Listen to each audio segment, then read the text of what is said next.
అందరికీ నమస్కారం. పద్మావతి పతాకం మీద పద్మావతి పిక్చర్స్ వారు నిర్మించిన రారాజు రాకింగ్ స్టార్ యష్ హీరోగా అద్భుత విజయం సాధించిన చిత్రం ఇది మన తెలుగులో సుబ్బారావు గారు ఓ మంచి అభిరుచి నిర్మాత, చాలా మంచి క్వాలిటీతో ఇప్పుడే చూసాం. మంచి పాటలు, మంచి యాక్షన్. అతను రాకింగ్ స్టార్ అంటే అతని నుంచి ఏమైతే ఎక్స్పెక్ట్ చేయాలో అవన్నీ మనమంతా చూసేసాం ఇప్పుడు. సో డెఫినెట్గా ఈ సినిమా చాలా బాగుంటుంది. అలాగే ఈ వేదికకు పిలవగానే వచ్చిన మా హీరో లెహరాయి హీరో రంజిత్ గారు రావడం చాలా ఆనందంగా ఉంది. ఈ సినిమా ఒకటేసారి రిలీజ్ అవుతుంది. లెహరాయి అని ఈ మధ్య ఒక సినిమా చేసామండి, అది కూడా అదే రోజు రిలీజ్. కాకపోతే ఇప్పుడు ఈ సందర్భం కాదు చెప్పడం. సో ఈ సినిమాకు మన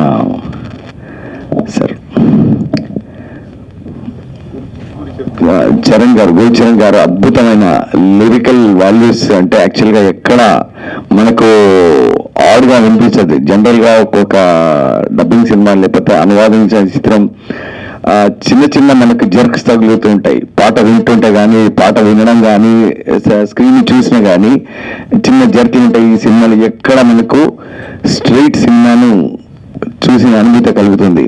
అంత బాగా రాశారైనా, అంటే గురుచరణ్ గారు బాగా రాశారంటే అతిశయోక్తి. ఎందుకంటే అంత మంచి పాటలు ఇచ్చారు ఆయన. ఒకటి కాదు, రెండు కాదు. ముసిముసిన ఊర్లోన యేసుదాస్ గారికి గలం నుంచి వెలువడిన చాలా సినిమాలకు గురుచరణ్ గారు రాయడం జరిగింది. అంత మంచి రైటర్. ఈ సినిమా ఇకపోతే రారాజు అని ఒక బ్లాక్ బస్టర్, మన KGF లాంటి ఒక ఇంటర్నేషనల్ స్టాండర్డ్ హీరో సినిమా ఇది. సో మనము ఆ అనుభూతికి ఎక్కడ తగ్గకుండా ఈ సినిమా కూడా ఉంటుందని మనకి ఇప్పుడే ట్రైలర్ ద్వారా తెలిసింది. సో ఈ వచ్చే అక్టోబర్ 14th రిలీజ్ అవుతుంది. ఇది మంచి విజయం సాధించి మా సుబ్బారావు గారికి మంచి డబ్బు కావాలి మనస్ఫూర్తిగా కోరుకుంటాను. ఎందుకంటే సుబ్బారావు గారు మళ్ళీ ఏదో సినిమా తీస్తారు, మేము దాంట్లో తప్పకుండా ఉంటాం. సో అందరూ ఈ సినిమాను ఆదరించండి. ఎందుకంటే ఇప్పుడు మంచి సీజన్, ఎందుకంటే మంచి చిత్రాలు వస్తున్నాయి. దాంతోపాటు ఇది కూడా మా విజయం సాధించాలని మనస్ఫూర్తిగా కోరుకుంటున్నాను. కొసమరుపుగా మా లెహరాయి అనే సినిమాను కూడా చూడండి. Thank you. మంచి మ్యూజిక్ ఇచ్చాను దాంట్లో. సంపంగి తర్వాత నేను చాలా మంచి ఫీల్తో చేసి చాలా మంచి ఆడియో ఇప్పటికే విజయం సాధించింది. ఈ పాటలు అది కూడా బాగుంటుంది. రారాజుని తప్పకుండా చూడండి. అందరం చూద్దాం, విజయం అందిద్దాం. Thank you. అందరికీ నమస్కారం. వేదిక నిర్వహించిన పెద్దలకి, ఇక్కడికి పాత్రికేయులు, తర్వాత మీడియా వారు అందరూ వచ్చారు. ఈ సినిమా గురించి చెప్పాలంటే సంతోష్ స్ట్రైట్ ఫార్వర్డ్ అనేటువంటి కన్నడ సినిమాకి తెలుగులో రారాజు అని పేరు పెట్టారు. ఎందుకు పెట్టారా అని నేను అప్పుడు అనుకునేవాడిని.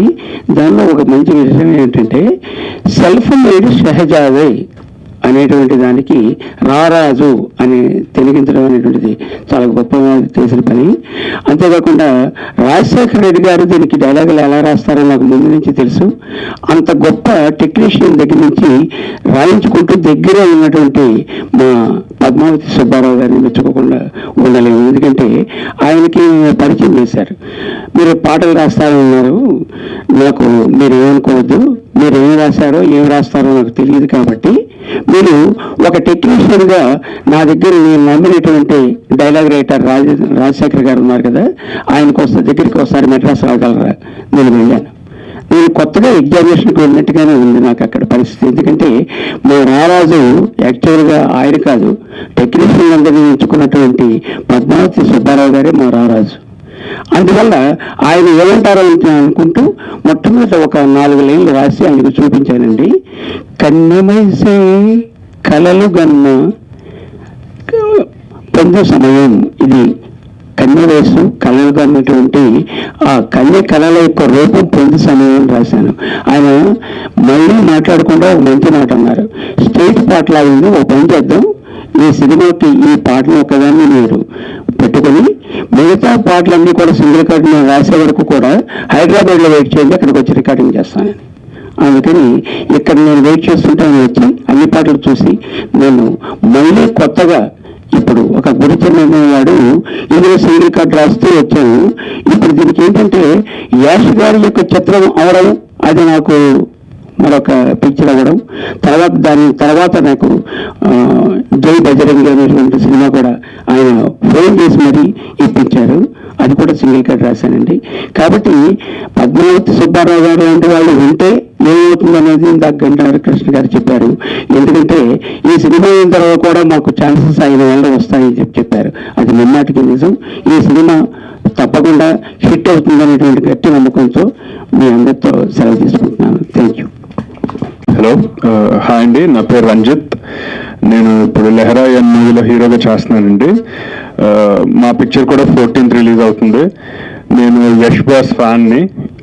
కేజీఎఫ్ కాదు, కేజీఎఫ్ ముందు అంటే ఆయన movies googly, mister and Mrs Ramachari, ఇంకా చాలా మూవీస్ ఆయనవి నేను బెంగళూరులో చూడడం జరిగింది నా ఫ్రెండ్స్తో పాటు.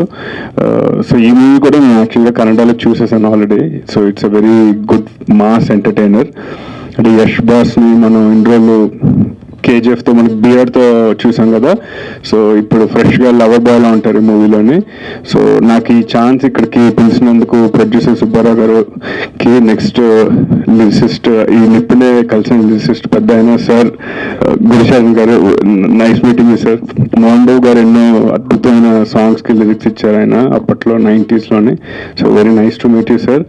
అండ్ మా ప్రొడ్యూసర్ గారు కూడా. So thank you. And Gantadi sir కూడా చాలా థ్యాంక్ యూ పిలిచినందుకు. రండి. జర్నలిస్ట్ పాత్రికేయ వాళ్ళందరికీ నా నమస్కారం. ఈ cinema KGF star, rocking star Yash KGF ముందు సినిమా, ఇది సంతోష్ స్టేట్ పాడవాడని కన్నడంలో చాలా ఘన విజయం సాధించింది. ఈ చిత్రానికి తెలుగులో రారాజు అనే పేరుతో మేము అనువదించడం జరిగింది. ఈ చిత్రానికి స్ట్రైట్ సినిమా లాగా మాటలు రాజశేఖర రెడ్డి గారు రాశారు, పాటలు గురుచరణ్ గారు మీరు చూశారు, సాంగ్ లిరిక్స్ అచ్చం స్ట్రైట్ పిక్చర్ లాగానే రాశారు. నాకు సంగీతం ఈ కోఆర్డినేషన్ గంటాడి కృష్ణ గారు కంపోజ్ చేసి స్ట్రైట్ సినిమా లాగా సాంగ్స్ రికార్డింగ్ చేయించారు. ఆయనకి నా కృతజ్ఞతలు. తర్వాత ఈ చిత్రం గతంలో డైరెక్టర్ వివి వినాయక్ మెగా డైరెక్టర్ వివి వినాయక్ చేత ట్రైలర్ లాంచ్ చేయడం జరిగింది. ఆ సంగతి మీ అందరికీ తెలుసు. వారికి నా ప్రత్యేక కృతజ్ఞతలు తెలియజేస్తున్నాను. తర్వాత ఈ సినిమా అక్టోబర్ 14న థియేటర్లో రిలీజ్ చేస్తున్నాం. ఈ మా పార్ట్నర్ కోయ రమేష్ బాబు గారు మాకు సహకరించినందుకు ధన్యవాదాలు. ఈ టెక్నికల్గా మాకు అన్ని సలహాలు ఇస్తున్న నల్లరెడ్డి మోహన్ గాంధీ గారు నా కృతజ్ఞతలు. Thank you.